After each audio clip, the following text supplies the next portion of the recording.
तो पिछले एपिसोड में हमने देखा कि ब्लैक होर्न सिटी में जियावियन कुछ गुंडों से एक बिजनेसमैन की जान बचा लेता है। वो बिजनेसमैन जियावियन की पावर्स देखकर काफी ज्यादा इम्प्रेस हो गया था और इसीलिए वो जियावियन को अपने साथ चलने के लिए कह देता है, क्योंकि उनके पास काफी ज्यादा कीमती ट्रेजर मौजूद था और उन्हें इस बात का डर था कि रास्ते में हम पर किसी तरह की भी मुश्किल आ सकती है। साथ ही साथ वैसे भी उन्हें मालूम था कि जियावियन रास्ते में अकेले जा रहा है और अकेले जाना कुछ अच्छी बात नहीं। यहाँ जियावियन पहले तो इस ऑफर को रिजेक्ट करने वाला था, लेकिन तभी उसके मास्टर फौरन उससे कह देती है कि तुम्हें इस ऑफर को रिजेक्ट नहीं करना चाहिए, क्योंकि ये बिजनेसमैन तुम्हारे बहुत काम आ सकता है। इसके बाद हम देखते हैं कि जियावियन भी अपने मास्टर की बात मानकर ब्लैक सील सिटी की तरफ रवाना हो गया था। अब आगे तो नेक्स्ट एपिसोड थॉमस की करवाट से शुरू होता है, जहाँ जियावियन एक कैरियर में बैठकर सेल्फ कल्टीवेशन कर रहा था। जैसे ही अपनी कल्टीवेशन खत्म करता है तभी थॉमस वहाँ पर फौरन से आ गया था, जो कि जियावियन से कहता है कि मुझे माफ करना, लेकिन मैं इंतजार कर रहा था कि कब आप फ्री होंगे ताकि मैं आपको दिखा सकूं कि हम किस तरफ जा रहे हैं। और ये कहते साथ ही हम देखते कि उसने जियावियन को एक मैप दिखाना शुरू कर दिया था।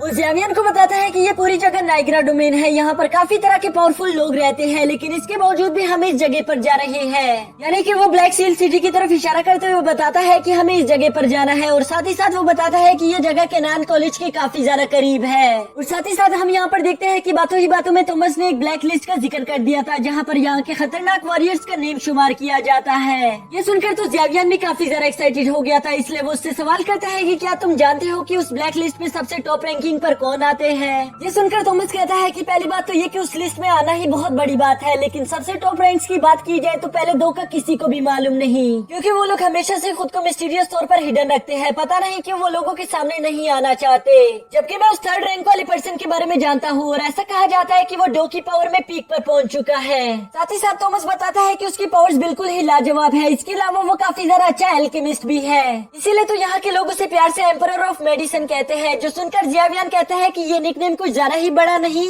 जो सुनकर थॉमस कहता है कि मुझे माफ करना, असल में मैंने एक्साइटमेंट में कुछ ज्यादा ही बोल दिया, मुझे तो आपको रियल नेम के बारे में बताना चाहिए था। और ये सब कहते साथ ही वो बताता है कि उसका रियल नेम है हान फेंग। जो सुनते ही हम देखते हैं कि अचानक से जियावियन के मास्टर खामोश से हो गए थे। यहाँ जियावियन को जैसे ये बात फील होती है, वो फौरन अपनी साइकिक पावर से टीचर से सवाल करता है कि टीचर आपको क्या हुआ, लेकिन उसका टीचर उसे कोई जवाब नहीं देता। दोस्तों यहाँ पर आप लोगों को भी ये बात समझ नहीं आई होगी कि अचानक से मास्टर याओ को क्या हो गया। तो दोस्तों मैं आप लोगों को सिंपल करके बताता हूँ कि असल में हान फेंग मास्टर याओचेन के पुराने स्टूडेंट का नाम था और यही वजह थी कि काफी सालों बाद मास्टर याओचेन अपने स्टूडेंट का नाम सुनकर अचानक से शॉक हो गए थे। जबकि दूसरी तरफ थॉमस अचानक से जियावियन को परेशान होता हुआ देखकर उसे सवाल करता है कि जियावियन क्या तुम ठीक हो, तुम्हें क्या हो गया। जियावियन थॉमस को जवाब देता है कि नहीं नहीं कुछ भी नहीं हुआ, बस मैं तो कुछ सोच रहा था। अभी अचानक इन दोनों को रुकने का एक झटका महसूस होता है और साथ ही साथ इन दोनों को बहुत सारी आवाजें सुनाई दे रही थी कि बचाओ बहुत बड़ा तूफान आ रहा है। ये सुनकर जियावियन और थॉमस बड़ी तेजी के साथ अपने कैरेज से बाहर निकल कर आ गए थे और वो दोनों अपने सामने देखते हैं कि एक बड़ा सा तूफान इनकी तरफ ही तेजी से आ रहा है, जिसे देखने के बाद थॉमस फौरन अपने साथियों से कहता है कि जल्द से जल्द ट्रेजर की हिफाजत करो, इससे पहले कि तूफान उन्हें उड़ाकर ले जाए।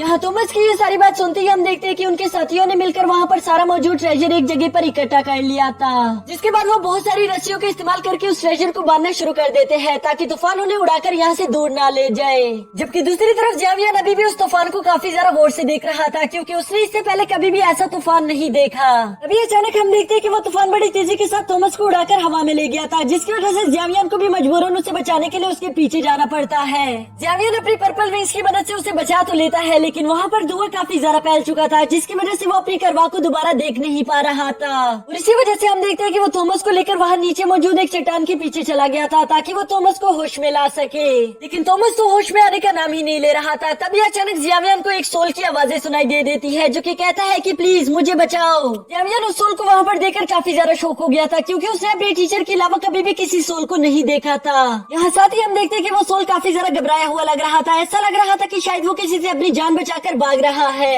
अभी अचानक हम देखते हैं कि उस तूफान में से एक बहुत खतरनाक डार्क शेडो वॉरियर निकलकर बाहर आ जाता है, जिसे देखकर वो सोल कह रही थी कि आखिर तुम हो कौन और तुम मुझे क्यों मारना चाहते हो, भला तुम्हारी मेरे से क्या दुश्मनी है। लेकिन हम देखते हैं कि वो शेडो वॉरियर उसे कोई भी जवाब नहीं दे रहा था, जिस पर उस सोल को भी काफी ज्यादा गुस्सा आ गया था। वो कहता है ठीक है, अगर तुम फाइट ही करना चाहते हो तो मैं भी तुमसे फाइट करूंगा। और ये कहते साथ ही वो उस पर अटैक करना शुरू कर देता है, लेकिन हम देखते हैं कि उस सोल का कोई भी अटैक उस शैडो वॉरियर को छू तक नहीं पा रहा था, जिससे हमें अंदाजा हो जाता है कि वो शैडो वॉरियर कितना ज्यादा खतरनाक और तेज है। यहाँ उस सोल को जैसे ये बात मालूम होती है कि मैं शैडो वॉरियर से जीत नहीं सकता, इसके बाद हम देखते हैं कि वो सोल फौरन से आगे की तरफ भागना शुरू कर देता है, लेकिन वो शैडो वॉरियर उसे वहाँ से इतनी आसानी के साथ जाने नहीं देने वाला था, इसलिए वो फौरन से अपने चेन का इस्तेमाल करते हुए उसे वहीं पर जमीन के साथ जगड़ देता है। यहाँ वो सोल काफी बुरी तरीके से जगड़ने के बाद उसे कहती है कि प्लीज मुझे माफ कर दो, मुझे यहाँ से जाने दो, मैंने तुम्हारा कुछ नहीं बिगाड़ा। ये सुनकर वो शैडो वॉरियर उससे कहता है कि मुझे नहीं मालूम कि जब तुम जिंदा थे तो तुम किस तरह के इंसान थे, लेकिन अब तुम एक सोल बॉडी बन चुके हो और शायद तुम नहीं जानते, लेकिन एक सोल बॉडी के होने का मतलब ये है कि तुम मेरा शिकार हो और मैं तुम्हें खा सकता हूँ। जिसके बाद हम देखते हैं कि उस शैडो वॉरियर ने उस सोल की स्पिरिट एनर्जी को अब्सॉर्ब करना शुरू कर दिया था और धीरे धीरे करके वो उसे पूरी तरह से खत्म कर देता है।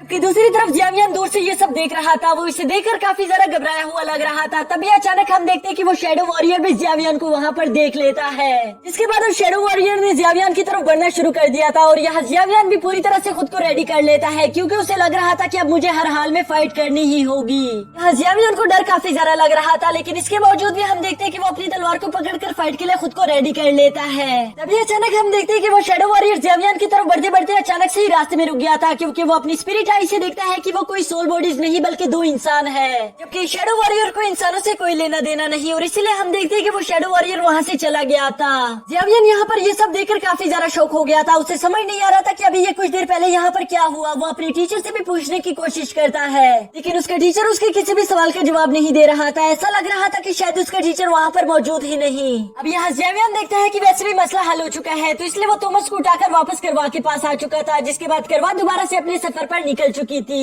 जियावियन यहाँ पर अपने कैरेज में बैठकर अभी भी उसी शैडो वॉरियर के बारे में सोच रहा था कि तभी उसके टीचर उसे बताते हैं कि वो जामा एम्पायर का एक हंटर है। मुझे जरा सा भी अंदाजा नहीं था कि वो यहाँ पर आ जाएगा, और इसके बारे में मैंने बहुत कुछ सुन रखा है कि ये बहुत ज्यादा जालिम और खतरनाक है। यहाँ अपने टीचर की बात सुनकर हम देखते हैं कि जियावियन के चेहरे पर थोड़ी सी खुशी आ गई थी, और वो खुश होते हुए कहता है कि मुझे बहुत अच्छा लगा कि आप सही सलामत हो, नहीं तो मैं काफी ज्यादा डर गया था कि पता नहीं यहाँ पे इतने वक्त से बात क्यों नहीं कर रहे। इस पर हम देखते हैं कि मास्टर याचन उसके सामने आ गए थे और वो उससे कहते हैं कि जियावियन अभी तक मैंने तुम्हें बहुत कुछ नहीं बताया, मैं उसी दिन का इंतजार कर रहा था कि किस दिन तुम बहुत ज्यादा स्ट्रॉन्ग हो जाओगे ताकि मैं तुम्हें ये सब बता सकूं। और इसके बाद वो जियावियन को बताता है कि मैं सोल टेम्पल से बिलोंग करता था, मेरी रियल बॉडी काफी ज्यादा पावरफुल थी, लेकिन एक धोखे के बाद मैं मरने की कगार पर आ चुका था और मेरे पास और कोई रास्ता नहीं था सिवाय इसकी कि मैं अपनी सोल को इस रिंग के अंदर कैद कर लूं ताकि मैं इस दिन तक खुद को सरवाइव कर सकूं। और सच बताऊं तो मैं इस बात से काफी ज्यादा खुश भी हूँ, क्योंकि इसी वजह से मेरी मुलाकात तुमसे हो सकी, लेकिन अब मुझे एक रियल बॉडी की जरूरत है। ये सुनकर जियावियन कहता है मुझे आपकी पिछली लाइफ के बारे में कुछ नहीं मालूम, लेकिन मैं इतना जरूर जानता हूँ कि आप मेरे टीचर हो और आपने मुझे ये सब कुछ सिखाया है।